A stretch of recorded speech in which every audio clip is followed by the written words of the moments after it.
UP में 2022 में होने वाले विधानसभा चुनाव के लिए भले ही निर्वाचन आयोग ने भी घोषणा न की हो, लेकिन सभी राजनीतिक पार्टियां पूरी तरीके से चुनावी मोड में आ गई हैं।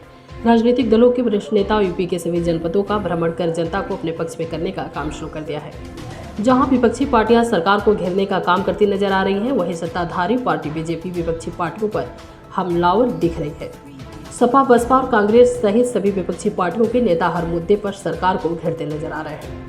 इसी के चलते प्रजपा मुखिया शिवपाल सिंह यादव ने भी सामाजिक परिवर्तन रथ यात्रा निकालकर सरकार को घेरते नजर आ रहे हैं। शिवपाल सिंह की यात्रा का पहला चरण जहां समाप्त हो गया था, वहीं आज इस यात्रा का दूसरा चरण कानपुर देहात से शुरू हुआ।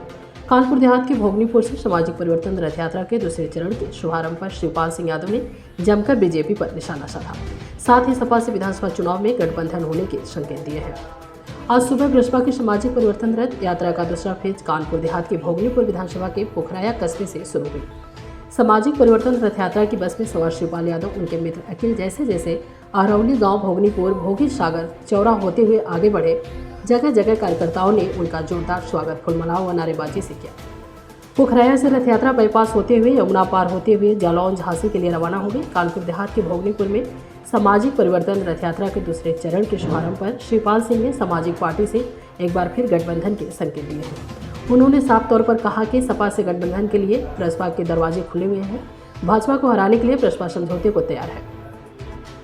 शिवपाल ने कहा कि जितनी जल्दी गठबंधन होगा, उससे भाजपा को हराने में मदद मिलेगी। कानपुर देहात के भोगनीपुर विधानसभा के पोखराया कस्बे से दूसरे चरण के सामाजिक परिवर्तन रथ यात्रा शुरू करने पहुंचे शिवपाल ने कहा कि भाजपा सरकार को हटाने के लिए सभी धर्मनिरपेक्ष पार्टियों को एकजुट होना चाहिए।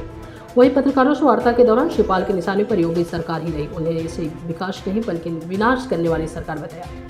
महंगाई और भ्रष्टाचार के मोर्चे पर सरकार के फेल होने की बात कही। उन्होंने बताया कि सामाजिक परिवर्तन रथ यात्रा से जनता को सरकार की कारगुजारी के बारे में अवगत कराया जाएगा।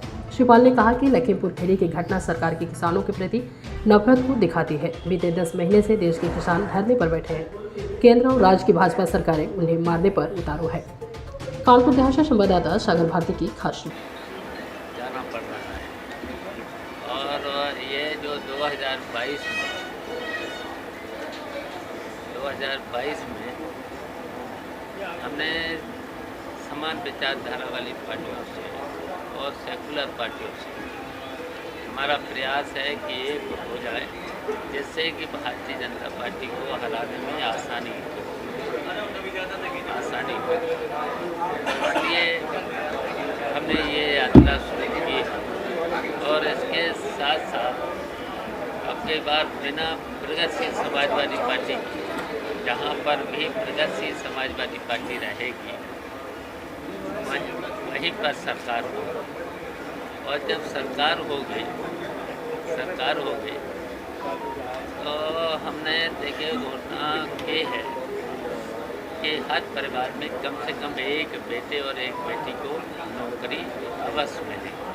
क्योंकि भारतीय जनता पार्टी ने तो सब अधूरे वादे किए हैं। कोई वादा पहले तो उन्होंने कहा था, उन्होंने एक तो जनता के बीच में कहा था कि हम काला धन लाएंगे, फिरते ही के व्यक्ति के खाते में 15 लाख पैसे डालेंगे।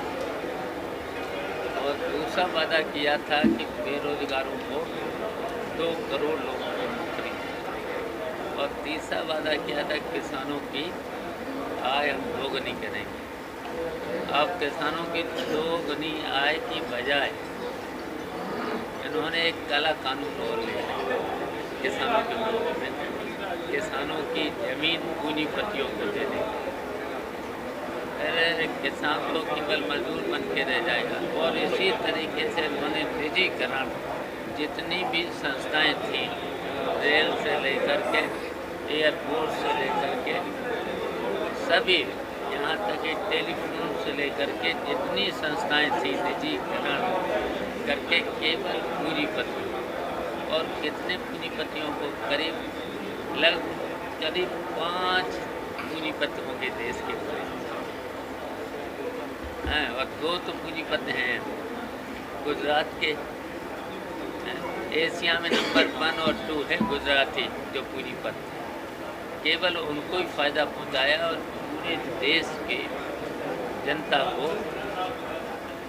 को गरीबी। अब देखिए महंगाई चरम सीमा पर। महंगाई हर चीज़ की। अब देखिए बिजली पर यूनिट, एक तो